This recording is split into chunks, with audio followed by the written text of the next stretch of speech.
Welcome to my channel Nisha lecture. Like share and subscribe.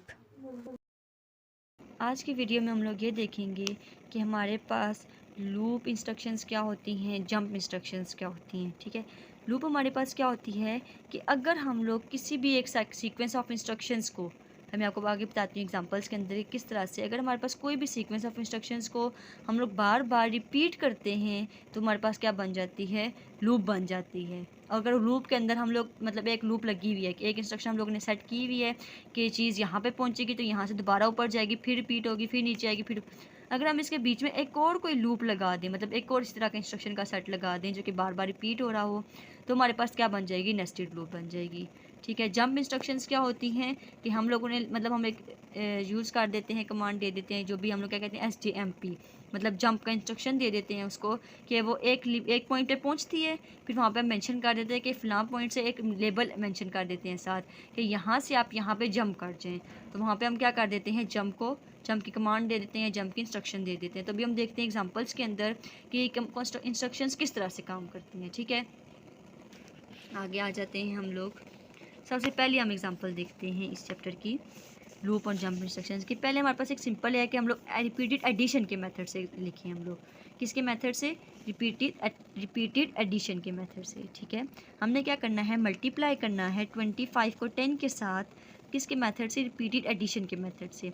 किस तरह से कि मतलब बार बार हमारे पास क्या हो, नंबर हो, ऐड हो, मतलब 25 को हम 10 टाइम्स ऐड करें तो हमारे पास क्या आ जाए, आंसर आ जाए। तो अभी हम देखते हैं कि हम इसको किस तरह करते हैं। सबसे पहले हमने क्या किया, अच्छा जब भी हम लोग एडिशन की बात करते हैं, ठीक है, ऐड करते हैं जब भी हम लोग नंबर्स को, तो हम लोग एक रजिस्टर यूज़ करते हैं, एक्यूमुलेटर रजिस्टर। ठीक है, उसको हम किस से रिप्रेजेंट करते हैं, ए से रिप्रेजेंट करते हैं।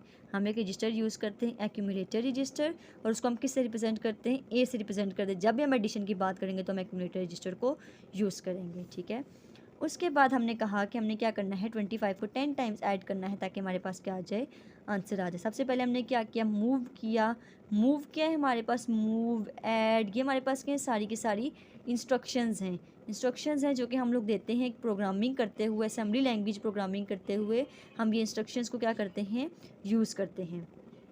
ठीक है, MOV का क्या मतलब है, मूव कर रहे हैं हम लोग एक रजिस्टर से डाटा दूसरे रजिस्टर में। उसके बाद ऐड का क्या मतलब है, हम लोग ऐड कर रहे हैं वैल्यूज़ को, मतलब इस 25 के अंदर +10 कर दिया, +2 कर दिया, जो भी हम ऐड कर रहे हैं। ठीक है, उसके बाद आगे क्या है, DJNZ, ये क्या है, DJNZ का क्या मतलब है, decrement and jump if not zero. मतलब ये कि एक डिक्रीमेंट है, क्या मतलब हो गया, एक दफ़ा वैल्यू का करना है हम लोगों ने, डिक्रीज़ करना है, डिक्रीज़ करने के बाद जंप करना है, और तब तक जंप करते रहें जब तक कि सारी की सारी हमारे पास वैल्यूज़ क्या होना हो जाए, ज़ीरो ना हो जाए। ठीक है, उसके बाद मूव की इंस्ट्रक्शन। अब हम देखते हैं हमारे पास प्रोग्राम कैसे लिखा गया। मूव करना है, सबसे पहले हम लोगों ने एक इन्वर्टर रजिस्टर को खाली कर लिया कि वहाँ पर कोई वैल्यू इस टाइम नहीं है, मतलब अब जो एंड पे आंसर आएगा वो किसका आंसर आएगा, ये जो हमारे पास 250 आ गया। उसके बाद हमने क्या किया, हमने मूव किया R2 के अंदर 10 नंबर को, मतलब हमने 10 टाइम्स करना था ना इसको ऐड, तो इससे हम लोगों ने क्या कर दिया, 10 को मूव कर दिया। हम यहाँ पे R2 की जगह कोई भी रजिस्टर यूज़ कर सकते हैं, 3, 4, 5, 6 या 0 कोई भी। ठीक है, उसके बाद हमने क्या किया, एक लेबल लगा दिया अगेन का लेबल लगाने का क्या मकसद था, हमने भी कहा लूप, मतलब अगर अब आगे मैं बताती हूँ आपको, ऐड किया हमने ए को, ये बाद में बताती हूँ। ठीक है, ऐड किया हमने ए के अंदर 25, मतलब 0 था, 0 के अंदर हमने क्या कर दिया, 25 को ऐड कर दिया, तो यहाँ पे एक मिनटर रजिस्टर के अंदर क्या आ गया हमारे पास, ए। अब हमने क्या कहा कि हम लोगों ने डिक्रीमेंट किया R2 के अंदर, मतलब कि हमने कहा ये 10 क्यों किया, ताकि हम लोग 10 टाइम्स काउंट कर सकें। ठीक है, तो डिक्रीमेंट किया R2 के अंदर।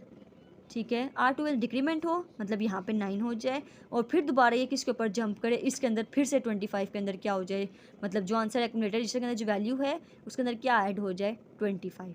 बात समझ आई, मतलब पहले यहाँ पे हमारे पास 0 था, हम लोगों ने क्या किया, इस आगे से यहाँ तक आए, 0 के अंदर क्या ऐड हो गया, 25, फिर यहाँ से नीचे वाली लाइन पर जाएगा, फिर यहाँ से ऊपर जाएगा।